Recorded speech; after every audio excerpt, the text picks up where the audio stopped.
qui est possible, hein, le Téléthon. On peut faire un don par internet, oui. .fr, c'est ça? Téléthon.fr et France2.fr, mais je vous en dirai un petit peu plus tout à l'heure. Très bien, rejoignons tout de suite le défi qui se trouve à Garabi.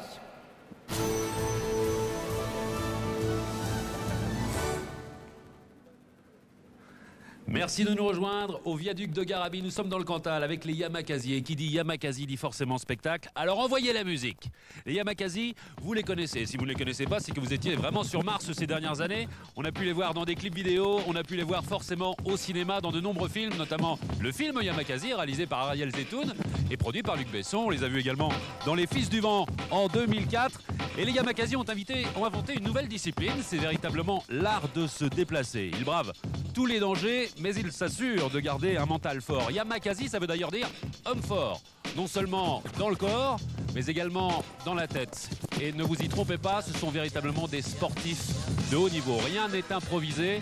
Ils s'entraînent durement, 6 à 8 heures par jour. Et ils ont décidé ce soir de s'attaquer au viaduc de Garabi. D'un côté du pilier, il y a Shaw et Yann.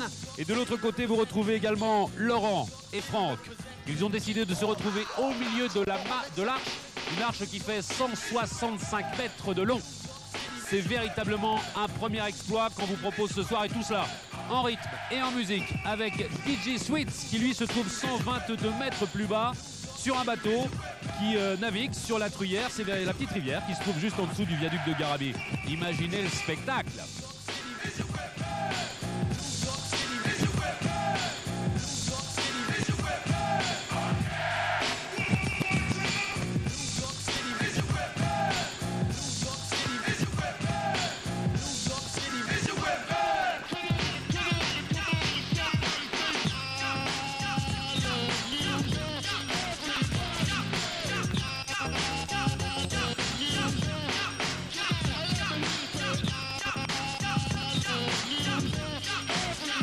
Quelques chiffres maintenant pour que vous preniez vraiment toute l'ampleur de cet exploit réalisé par les Yamakasi au viaduc de Garabi. Un viaduc qui fait 565 mètres de long, 122 mètres de haut, je vous le disais. Il y a 3249 tonnes de métal. C'est un viaduc qui a été construit en 1884, fin des travaux en 1884. Ça a nécessité 4 ans de travaux. 400 ouvriers travaillaient ici. Ils venaient de France et d'Italie. Ça a été réalisé par les ateliers de Gustave Eiffel, mais sur les plans d'un ingénieur de la région qui s'appelait Léon Boyer. Et vous voyez la vitesse à laquelle les Yamakasi ont décidé véritablement de prendre d'assaut ce viaduc de Garabi. Shaw et Yann à l'image, d'un côté du viaduc, et de l'autre, je vous le disais, il y a Laurent et Franck.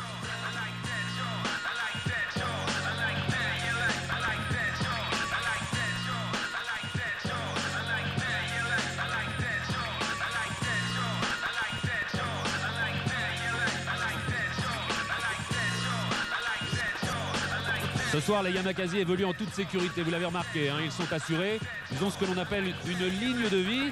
Et il faut dire qu'il y a des pompiers, des sapeurs-pompiers un petit peu partout sur le viaduc de Garabi ce soir, une vingtaine d'hommes, des hommes grenouilles juste en bas sur des bateaux, et puis des hommes qui se sont déployés un petit peu partout dans le viaduc de Garabi, des sapeurs-pompiers qui forcément, pour le Téléthon, se sont mobilisés bénévolement, totalement gratuitement, et eux aussi, hein. Il vous invite à composer le 36-37. Et pendant ce temps-là, les Yamakasi continuent d'avancer. Ils vont se retrouver tout à l'heure au centre de l'arche. Je le rappelle, une arche qui fait 165 mètres de long.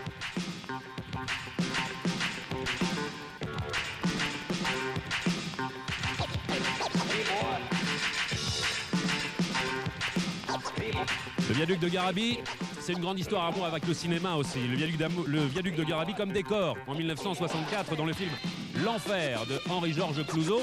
Alors là, il y avait du beau monde. Il y avait notamment Romy Schneider et Serge Reggiani, mais vous vous en souvenez certainement, de nombreux problèmes ont empêché le projet d'être mené à terme. Et puis en 1966, de nouveau le viaduc de Garabi sur le grand écran. On le retrouvait cette fois-ci avec le film Un homme de trop.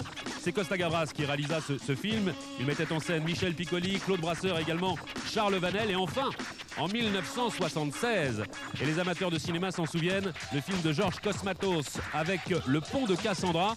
Là aussi, il y avait du beau monde. Sophia Loren, Burt Lancaster, Martin Sheen, Ava Gardner. Et on voyait le viaduc de Garabi qui s'écroulait, mais c'était une maquette. Et effectivement, on a la chance d'avoir toujours le viaduc de Garabi avec nous. Voilà, on les voit, les Yamakasi qui continuent d'évoluer. Ils vont se retrouver maintenant et vous allez découvrir sur leur t-shirt d'ici quelques instants quelques numéros. Des numéros tout à fait importants et qu'il nous faudra composer dans les plus brefs délais. Le 3, le 6, le 3 et le 7, à savoir 36, 37. Les Yamakasi maintenant à 122 mètres au-dessus de la Truyère. Un exploit. 36, 37. C'est le premier exploit du grand défi ici au viaduc de Garabi. Il y en aura d'autres durant toute cette soirée. On vous invite forcément. On va se retrouver tout à l'heure avec Pascal Barrier. Pascal, lui, est funambule. À tout à l'heure. Stéphane, à tout à l'heure. Ça a l'air simple. Bravo au Ils sont forts. Ils Yamakasi. sont très forts. 36, 37, 2 On va y aller. Tiens, viens Gérard, on va faire pareil là-haut. Oui, sur la Tour Eiffel. 779 J'ai pas les bonnes chaussures. moi. euros.